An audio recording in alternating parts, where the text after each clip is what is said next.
제가 한번 최선을 다해서 보여드리고 제가 드리는 말씀은 있는 그대로 다 오픈을 해드렸습니다.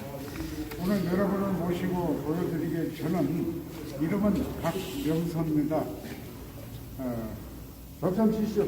제 공식 직함은 감사합니다. 공식 직함은 그냥 연구소장이라고 합니다. 동네 가도 아는 거 맞고 아는 소리 많이 하면 박사라 그러는데요. 박사보다는 그냥 연구소장이 고맙고 그렇습니다. 계속 연구할 겁니다. 그래서 오늘 이런 일련의 과정을 거쳐가지고 3대처에 2시간씩 거쳐가지고 결국 궁극적으로 뽑아내고자 하는 최종 물질은 바로 이겁니다. 이게 비료입니다. 여기 비료가 뭐냐? 칼슘 비료예요. 유기칼슘 비료입니다. 순수. 그래서 이 비료의 역할은 뭐냐? 토양을 개량하고 작물을 끝까지 자라게 해가지고 영양분을 끝까지 올라가게 하고 이 작물은 뿌리가 잘 뻗어야 됩니다. 뿌리가 약하면 자빠져요. 그래서 뿌리를 튼실하게 해주면은 토양이 좋고 토양에서 좋은 거는 여기서 작물로 올라갈 영양은 다 올라가는데 비료는 우리가 일제시대에 일본의 비료학을 배워가지고 질소, 인산, 칼리밖에 몰라요. 근데 외국에는 제일 필요한 요소가 칼슘입니다. 칼슘, 질소, 인산, 칼리 이렇게 가지고 비료 조합을 시킵니다. 근데 우리는 칼슘을 잘 몰라요. 북한은 우리보다 비료가 20년 앞서가지고 오히려 북한이 비료를 더 잘합니다. 흥남 질소 비료 공장이 일본으로 들어올 무렵에 세워졌고 우리는 1961년도에 충주 비료 공장이 대한민국 국내 최초 공장이 박 대통령이 외국 차가 밀려서 만든 공장이 충주 비료 공장이에요. 그게 바로 뭐냐? 그냥 화학 비료죠. 질소 비료 공장. 근데 질소는 막 자라가지고 태풍 불면 다 자빠져요. 그래서 질소, 인산, 칼리를 하자 그래가지고 일본에서 우리 조선 국적을 가지고 공부를 한 사람이 한국에 퍼뜨리고 우담춘 박사님이 동네 계시던 분이 돌아가셨지만 시 없는 수박을 개발한 삼배체 이론자 식물공학학자입니다. 그분께서 한국의 비료를 공부시켰는데 서울농대 수원농대가 쭉 내려왔는데 거기에서 칼슘을 살려야 되는데 칼슘이 없다. 칼슘은 전부 화학적 칼슘인데 이거는 무리가 있다. 유기칼슘을 만들어 보자. 그래서 그분의 책을 제가 많이 읽어보고 또 외국에서 뭘 좋아하느냐 그 넓은 농장에 질소, 인산, 칼리보다는 세계 각국의 토양 표본을 놓고 제가 공부한 토양학, 식물학, 재배학 이 세 가지를 놓고 보니까 칼슘하면 장사가 되고 그래도 칼슘 기술 가지고 특허를 내는 게 장래가 있다 해서 제가 특허를 받은 게 요걸 가지고 요걸 만든 겁니다. 사업적 측면에서는 가져오면서 돈을 벌어요. 톤당 몇만 원씩. 그리고 비료를 만들어가지고 제값을 받고 좋은 비료 만들어냅니다. 근데 이걸 가지고 흔히 퇴비를 해버리죠. 그 부산밀 비료라고 그러는데 이거는 옛날에는 1년을 섞여서 만든 퇴비가 훌륭한 비료지만은 원칙은 90일 이상을 부숙을 시켜라 그럽니다. 부숙은 산소를 차단하고 현기성 부숙이 있고 산소를 끌어내는 호기성 부숙이 있어요. 그 퇴비업자 선생님들이 알면서도 안 해요. 그냥 들어오면 톱밥에 비벼가지고 포대기 담아가지고 꾸덕꾸덕 마르면 빨리 팔아야 돼요. 한 포대 1,000원 받고. 그러니까 지금 퇴비 공장 자꾸 없애려고 하는 거니까 계속 이 냄새가 나잖아요. 끝까지. 이 박테리아가 변성 박테리아 생겨가지고 구더기 보지도 못한 벌레가 나와요. 구더기에 꼬리가 5cm씩 달리는 구더기가 생깁니다. 변종 박테리아예요. 그래서 여기 있는데 보면은 지금 중금속이 엄청 많을 뿐더러 비료가 먹어서 안 되는 살모넬라, 그러니까 이제 비료로 써서 안 되는 이 여기에 독극물이 살모넬라균, 대장균, 포도상, 구균 해가지고 먹으면 죽거나 설사하는 균이 약 5가지가 들어있고요. 그 다음에 이 안에 중금속으로는 납, 수은, 여튼 여러 가지가 있어요. 전체 14가지 종목을 쫙 체크해가지고 비료 규정에 맞추는데 그걸 있어야 될 것은 많이 올려놓고 없어야 되는 것은 흔적 소멸 이게 하는 게 바로 우리 제조의 목적이고 양심의 비료를 만드는 겁니다. 그래서 오늘 전체 볼 시스템이 전부 모듈이 한 40개 모듈이 돼요. 작동을 해주는 게 자동화해서.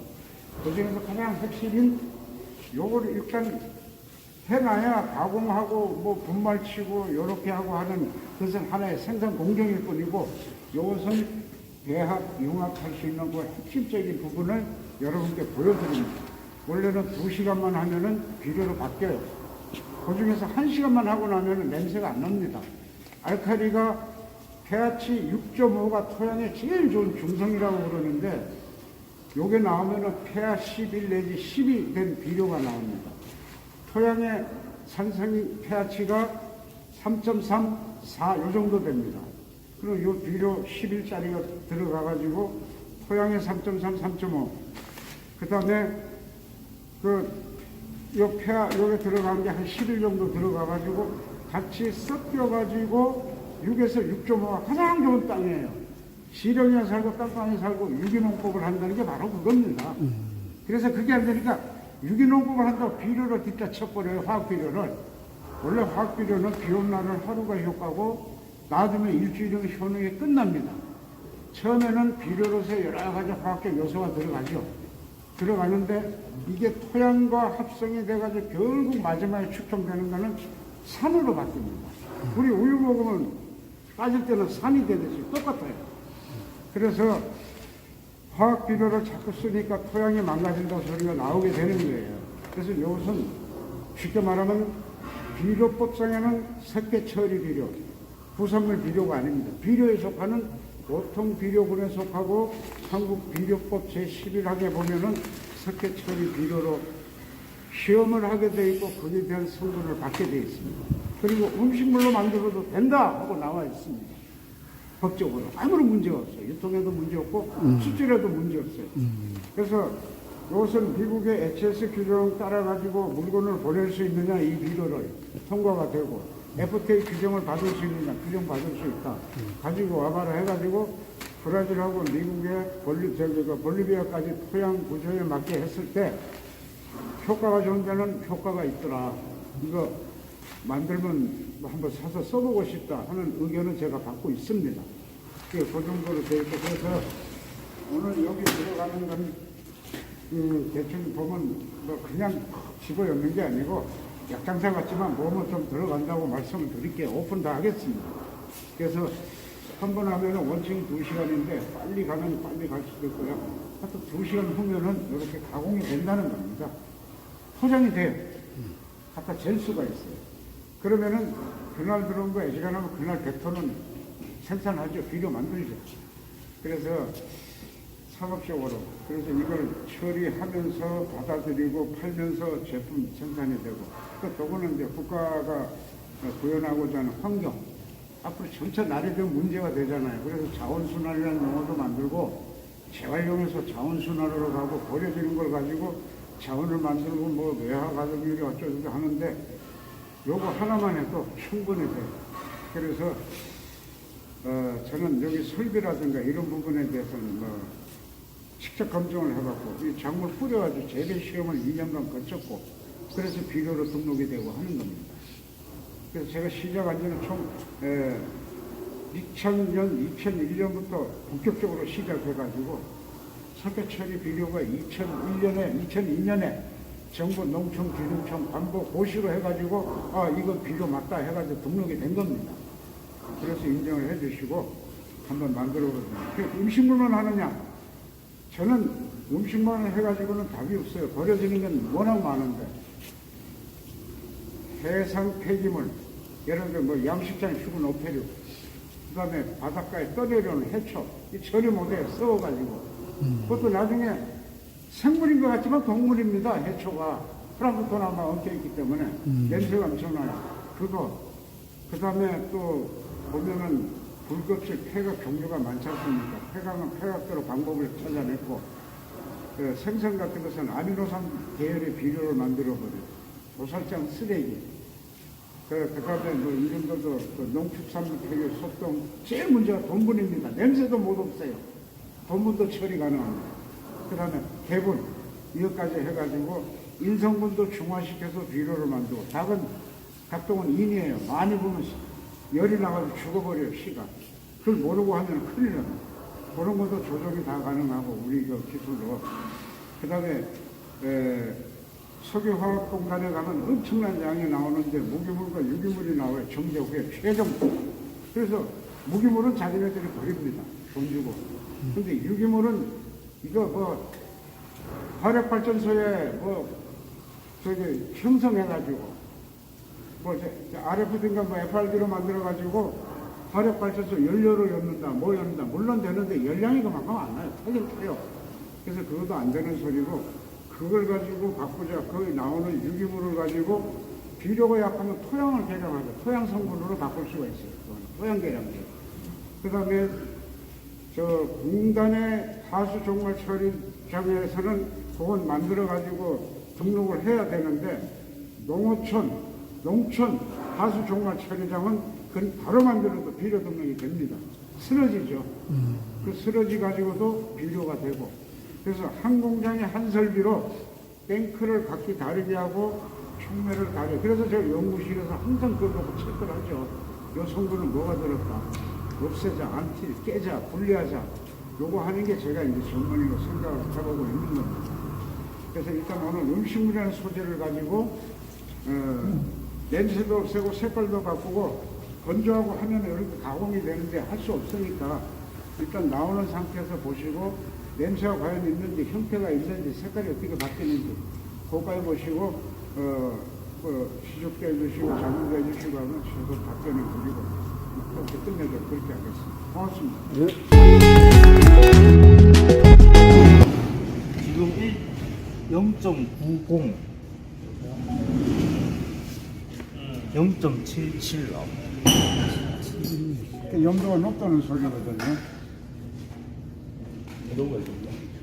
저번에 영상 있나? 채취통 한 개만 쓰면 한 개로 바로 준비되어. 한 개만 돼요. 요거는 또 놓으면 나중에 치료는 별도로 말려서 하면 되니까 처리했는 거는. 그러면 이 소각도 없고 진짜 같은 거 지금 있는데.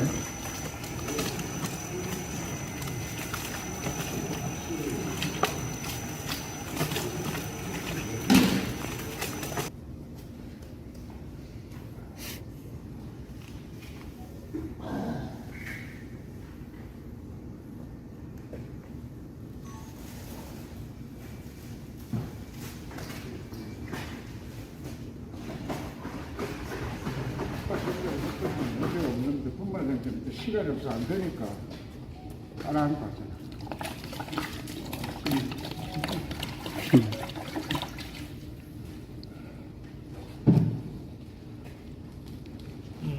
뭐 찾고 있나? 와. 이런 거 봤어.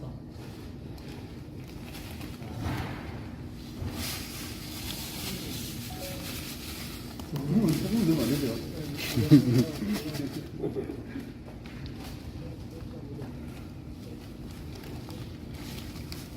이거 넣고 설탕 넣고 요리하는 것 같잖아요.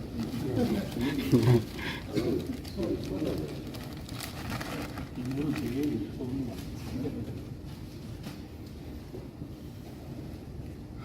잘 돌려주시겠습니까?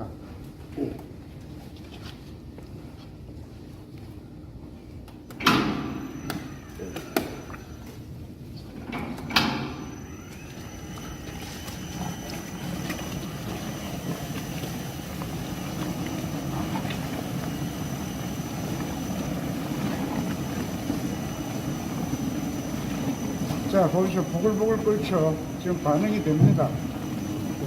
끓죠. 이게 안 되겠죠? 아직 안 났어요. 이거 반려를 주려면 이제 들어가야죠. 이 촉매 화학작용만 해도 끓고 있어요. 이게 지금 불리지.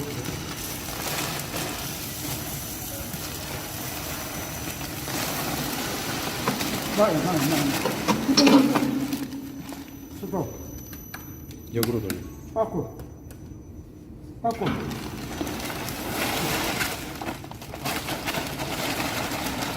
자, 뚜껑 덮으세요. 돌리기 전에 뚜껑 덮어버려요. 발열이 일어나. 틀 수가 있어.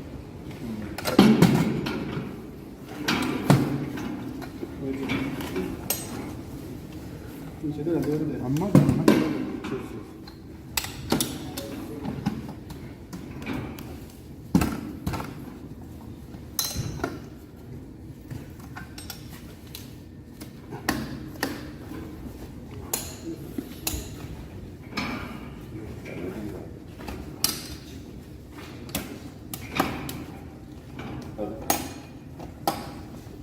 샀어요?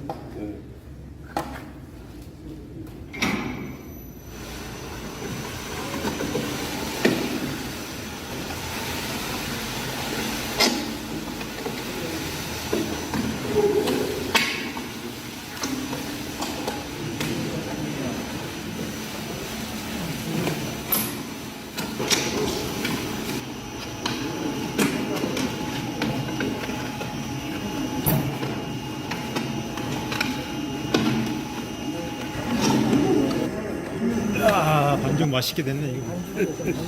하얗게 돼버렸네. 색깔과 품질이 이렇게 변형시켜.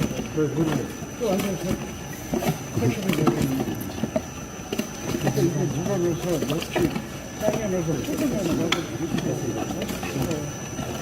뜯으면 문제가 되는 거야, 완전.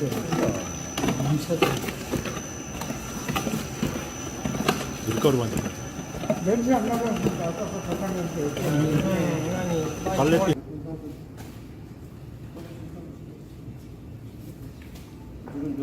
완전 뒤집어, 완전 뒤집어. 그러니까 넣어보세요.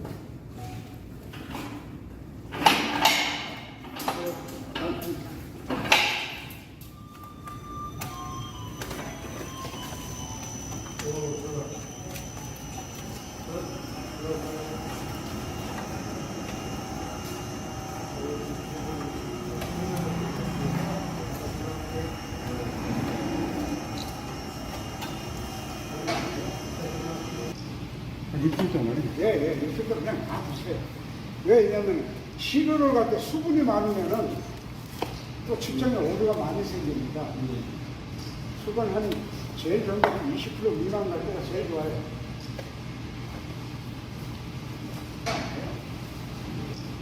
입술잖아요. 예, 이렇게 그냥 다 보세요.